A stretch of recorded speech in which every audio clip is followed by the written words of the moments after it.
क्या further discussions हुई हैं, क्योंकि अफगानिस्तान से तो मुसलसल पाकिस्तान के ऊपर इल्ज़ामात आ रहे हैं और पाकिस्तान के दफ्तर खारजा ने उन इल्ज़ामात की सख्ती से तरदीद की है।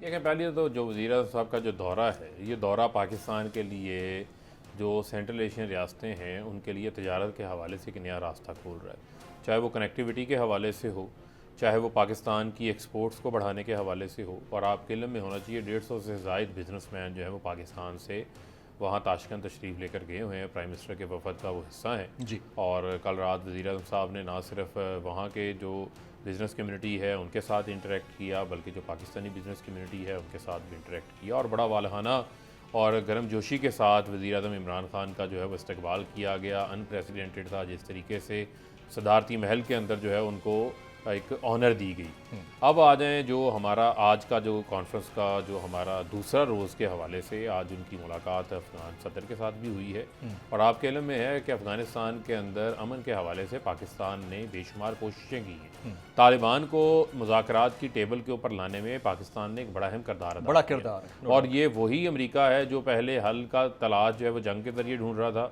बाद में खुद मुज़ाकरात की टेबल के ऊपर आ गए। और कतर के अंदर आपको पता है कि तालिबान का पॉलिटिकल ऑफिस भी खोला गया। जब वज़ीर आज़म साहब ने बात की थी हाँ जी। तो उनको तालिबान खान कहा गया था। एब्सोल्युटली ऐसा ही लेकिन है। जब वो बात कर रहे थे तो उसके पीछे एक सोच थी कि इनके साथ टॉक की जाए, मिलिट्री सोल्यूशन नहीं है। 2015 में एक ही विजनरी लीडर था, 2000 आज से 15 साल पहले, जो चीज़ों को फोर्स ही कर रहा था कि अफगानिस्तान के अंदर जो भी आया है वो जंग से मसले का हल नहीं कर सका। चाहे सोवियत यूनियन हो, चाहे अमेरिका हो, इतनी बड़ी 1.5 लाख से ज़्यादा नेटो के फौजी यहाँ पे मौजूद थे। आज यहाँ से को फतह याब हुए हैं, आज फिर तालिबान धड़ाधड़ आप देख रहे हैं कि वो बॉर्डर्स के ऊपर आकर भी जो है वो उन्होंने कब्जे कर लिए हैं और मुख्तलिफ जगहों के ऊपर जाकर वो पेशरफ्त करते जा रहे हैं। तो हम ये चाहते हैं कि अफगानिस्तान के अंदर एक स्टेबिलिटी आए।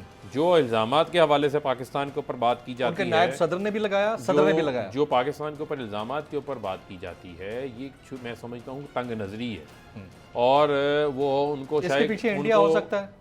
कोई भी हो सकता है। इंडिया ने तो बेशुमार आपके इल्म में है कि पेशरफ्त अफगानिस्तान के अंदर जो है सफारतखाने भी खोलते रहे और वहाँ पर बैठकर पाकिस्तान के ख़िलाफ़ जो है साजिशों के अंदर पूरा किरदार अदा करते रहे। इवन दहशतगर्दी के हवाले से भी बड़ा कैटेगोरिक उसके सबूत और एविडेंस हर चीज़ हमारा स्टांस मौजूद क्लियर है। है लेकिन अगर प्राइम मिनिस्टर साहब इस हवाले से संजीदा ना होते तो वो काबुल क्यों जाते? इसके ऊपर तो आप कमेंट करेंगे कि जो पाक अफगान बॉर्डर है उसकी 99% फेंसिंग की बात की जा रही है और इतनी हो भी चुकी है। इसके बावजूद अगर अफगानिस्तान के अंदर इंस्टेबिलिटी होती है और वहाँ से रेफ्यूजीज़ या आईडीपीज़ पाकिस्तान की तरफ बड़ी तादाद में मूव करते हैं, तो हमारे पास मैकेनिज्म क्या होगा कि हम रजिस्टर करें या वीज़ा उनको दें? देखें, उसके ऊपर भी हम अपनी हिकमत अमली जो है वो वज़ा कर रहे हैं। लेकिन बुनियादी चीज़ क्या है? बुनियादी चीज़ ये है कि यहाँ पर हमारे जो खैबर पख्तूनख्वा के अंदर लोग हैं, जितनी हमारी पख्तून बेल्ट है, इनकी वहाँ पर रिश्तेदारियाँ हैं, उनकी यहाँ पर रिश्तेदारियाँ हैं। एक दूसरे के साथ जो है वो ख़ानदानी और खूनी रिश्तों का ताल्लुक भी है और आप डेमोग्राफिक कंडीशंस को नहीं बदल सकते। आप अपने जो हमसाए हैं उनको नहीं बदल सकते। ऐसा ये तो सरहदें जो हैं वो आपकी तब्दील नहीं हो सकती। फेंसिंग हम क्यों कर रहे हैं? फेंसिंग हम वेरी राइट इस वजह से कर रहे हैं कि पूरी दुनिया अपने बॉर्डर सिक्योर करती है, हम भी अपने बॉर्डर सिक्योर कर रहे हैं और मैं समझता हूँ कि वो हमारा राइट भी है। लेकिन उसके बावजूद जब एक इंसानी अलमिया क्रिएट हो जाए, तो उस पर क्या होगा? जब वहाँ से आकर हज़ारों लाखों की तादाद में ख़वातीन, छोटे बच्चे बॉर्डर्स के ऊपर आ जाएंगे, तो वहाँ पर कोई ना कोई तो दुनिया को भी ये देखना पड़ेगा ना कि उसका हल क्या है। आबादकारी तो कैसे करनी है लिहाजा दुनिया इसके ऊपर, ख़ास तौर के ऊपर अमेरिका और अमेरिका के जो अलायंस थे, वो इसके ऊपर आंखें बंद नहीं कर सकते और इसका इदराक उनको होना चाहिए। और मैं समझता हूँ कि जो अभी काबुल के अंदर अफगानिस्तान के अंदर जो हुकूमत कायम है, उनको भी इस चीज़ का इदराक होना चाहिए और मिल बैठकर इसका एक पॉलिटिकल सेटलमेंट की तरफ जाना पड़ेगा, उसका एक सोल्यूशन निकालना पड़ेगा ताकि अफगानिस्तान के अंदर एक पुरअमन जो है वो ट्रांजिशन हो जाए और एक सेटल मामला चले जिसमें तमाम अफगानिस्तान के जो स्टेक होल्डर हैं वो एक कंसेंसस के ऊपर पहुंच जाएं। वज़ीर आज़म की गैर मौजूदगी में पेट्रोलियम मसनूआत की कीमतें बढ़ा दी आप लोगों ने। 5 रुपये 40 पैसे पेट्रोल की कीमत में इजाफा कर दिया। अच्छा, इसके साथ साथ 20 किलो का आटे का जो थैला है 150 रुपये इसमें इजाफा, फ़ी किलो घी में 90 रुपये का इजाफा और ऊपर से ये कहा जा रहा है कि हमने रिलीफ जितना हद तक देना था हमने दे दिया। शहबाज गिल साहब इसको सपोर्ट कर रहे हैं, बाकी इसको इंडोर्स कर रहे हैं ना। गुजारिश सुन लें। देखिए जमील, इशू क्या है? इशू ये है कि जो तेल की कीमतें थी वो 34 बैरल से जनवरी ऑनवर्ड आज जुलाई के अंदर वो 75 बैरल फ़ी बैरल पर डॉलर के ऊपर पहुंच चुकी हैं और आप ये देखें कि वहाँ पर हमें जिस अंदाज से प्रेशर आ रहा है, आज पेट्रोलियम लेवी हुकूमत नहीं ले रही। जनवरी से पहले एक वक्त था, पिछले साल हमने 24 रुपये तक पेट्रोलियम लेवी ली है, लेकिन आज हमने पेट्रोलियम लेवी ज़ीरो कर दी। आज आप ये देखें कि जो ओगरा की तरफ से रिक्वायरमेंट आई थी वो थी 11 रुपये की। हमने सेल्स टैक्स को भी कम किया है, सेल्स टैक्स को भी कम कर दिया ताकि आवाम के ऊपर बोझ से कम डाला जाए। ये जो अपोजिशन के कुछ लोग आके जो डिस्टॉर्ट कर रहे थे फैक्ट्स को, अगर हुकूमत वही पेट्रोलियम लेवी ले रही होती, वही सेल्स टैक्स ले रहे होते, तो आज पेट्रोल 140 से 145 रुपए लीटर के दरमियान बिक रहा होता। हम तो अपने रेवेन्यू के ऊपर हिट ले रहे हैं, लेकिन जो आलमी सतह के ऊपर कीमतें बढ़ती जा रही हैं उसका इम्पैक्ट जो है वो आवाम के ऊपर पास ऑन करना पड़ता है। आप देखें कि हमने अप्रैल से मई तक कोशिश की कि हम कीमतों को ना बढ़ाएं, रोके रखा, हमने नहीं बढ़ाया, नहीं बरकरार रखा। हम बतदरीज हर 15 दिन बाद अपना पेट्रोलियम लेवी कम करते थे, उसके अगेंस्ट उसको एडजस्ट करते थे। आप सिर्फ देख लें कि अप्रैल के महीने में, एक महीने में हुकूमत ने 7 अरब रुपए का पेट्रोलियम लेवी जो है वो कम किया। अब आप आ जाएं बुनियादी तौर के ऊपर 2016-17 में जब PMLN की हुकूमत थी, उस वक्त डॉलर था 108 रुपए पे, पेट्रोल बिक रहा था 113 रुपए लीटर के ऊपर, कीमतें बढ़ी। उस वक्त हो गया फी डॉलर रेट था, यानी कि पर डॉलर पर लीटर जो है 1.4 डॉलर पर लीटर पेट्रोल बिक रहा था। आज 160 रुपए डॉलर का रेट है। आज अगर आप देखें 118 के ऊपर, तो हमारी जो पर डॉलर है वो 0.73 है। बांग्लादेश में 170 रुपए लीटर है पेट्रोल, भारत में 220 रुपए लीटर पेट्रोल है। खित्ते में आज भी हम सस्ते हैं, और सारी दुनिया को पता है कि पेट्रोल हम इंपोर्ट करते हैं। हम पेट्रोल पाकिस्तान के अंदर हमारी ज़रूरत के मुताबिक नहीं निकलता। हमारा एक बहुत बड़ा जो इंपोर्ट बिल है वो पेट्रोल में कह रहे हैं कि आप लोग जो है ना टैक्सेस, क्योंकि आप लोगों ने बढ़ा दिए हैं, इसलिए लोगों को कोई टैक्स नहीं बढ़ाया, कोई नहीं बढ़ाया, कोई टैक्स नहीं बढ़ाया। ये तो मैं आपको कह रहा हूँ कि इसके अंदर ये जो मंथली जो फोर्टनाइटली रिव्यू हुआ है, इसमें ना पेट्रोलियम लेवी में कोई इजाफा हुआ, बल्कि पेट्रोलियम लेवी तो जीरो पर है। इवन सेल्स टैक्स को कम किया है। तो है इसका ज्यादा से ज्यादा, यानी गवर्नमेंट अपने रेवेन्यू के ऊपर हिट ले रही। गवर्नमेंट अपने रेवेन्यू के ऊपर, आज तक PMLN ने कभी अपने रेवेन्यू पे हिट नहीं ली। लेकिन फरूख हबीब साहब, जब पेट्रोलियम मसनूआत की कीमतें बढ़ती हैं, उसकी रीजन चाहे कुछ भी हो, ओवरऑल अशिया खुर्दनोश की कीमतें बढ़ती हैं। बुनियादी चीज ये है। फिर आप देखें जी, मुझे ये बताएं कि हमारे पास ऑप्शन क्या है? ऑप्शन बता देना, रिलीफ देना पब्लिक को, ऑप्शंस की तरफ मत जाना। एक मिनट, रिलीफ की बात नहीं, बात ये है कि हम ये रिलीफ ही पब्लिक को दिया है कि हुकूमत जो है 670 अरब रुपया प्रोजेक्शन में डाला हुआ है ना पेट्रोलियम की लेवी के जरिए। ये सागदार ने भी लगाया था, सबने लगाए थे कि लेना है, क्योंकि गवर्नमेंट ने अपना रेवेन्यू इकट्ठा करना है। लेकिन आज आप देखें कि हम पेट्रोलियम लेवी लगा ही नहीं रहे। इसी वजह से नहीं लगा रहे कि आवाम को रिलीफ दे ना, उस रिलीफ को आप कंसीडर नहीं कर रहे। ऐसा कुछ लगाएं कि उनके लिए खाने पीने की चीजें सस्ती हो जाए। सर साहब, आप इस चीज को समझे, आप तो इलेक्टेड MNA है सर। सुन लें, गुजारिश सुन लेना जी। अल्टीमेटली देखें, being as elected MNA representative of the public, ये मेरा कंसर्न है। लेकिन आप ये देखें कि आलमी सतह के ऊपर महंगाई कहाँ गई है। जो UN की फूड एग्रीकल्चर ऑर्गेनाइजेशन है, उसकी रिपोर्ट है कि महंगाई का इंडेक्स के 40% इजाफा हुआ। FAO की बात कर रहे हैं, पिछले FAO की पिछले 10 साल रिकॉर्ड टूट गया। जो खुर्दनी तेल है, जो घी है, उसकी कीमतों में 124% इजाफा हुआ है।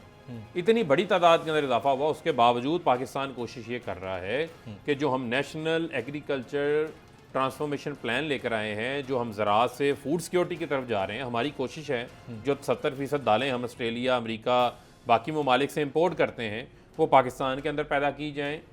पाकिस्तान के अंदर पाम ऑयल के ट्रीज लगाए जाएं, पाम ऑयल पाकिस्तान के अंदर हो, जैतून के लॉन्ग टर्म प्लानिंग, नहीं लॉन्ग टर्म देखें, शॉर्ट टर्म तो नहीं है।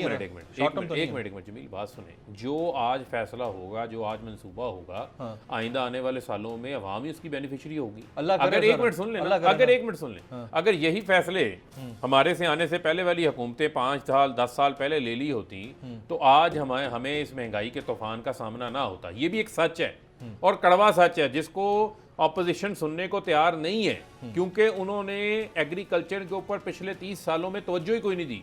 कॉटन का बेड़ा करके इन्होंने कर दिया। जिन एरियाज में कॉटन ग्रोइंग एरियाज थी, वहां जाके शुगर मिलें लगा दी। पानी के ऊपर इन्होंने काम नहीं किया, बीज के ऊपर इन्होंने काम नहीं किया, ज़राअत की जो मॉडर्न तरीक़ेकार है उनके ऊपर काम नहीं किया।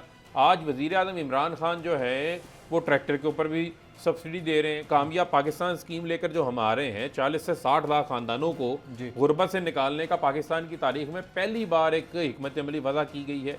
5 लाख रुपया उनको कारोबार शुरू करने के लिए बिला सूद कर्ज दिया जाएगा। 20 लाख रुपए तक उनको घर की छत बनाने के लिए बिला सूद कर्ज फराहम किया जाएगा। घर में से एक शख्स को फ़नी तालीम दी जाएगी ताकि वो रोज़गार कमाने के जो है वो काबिल हो जाए।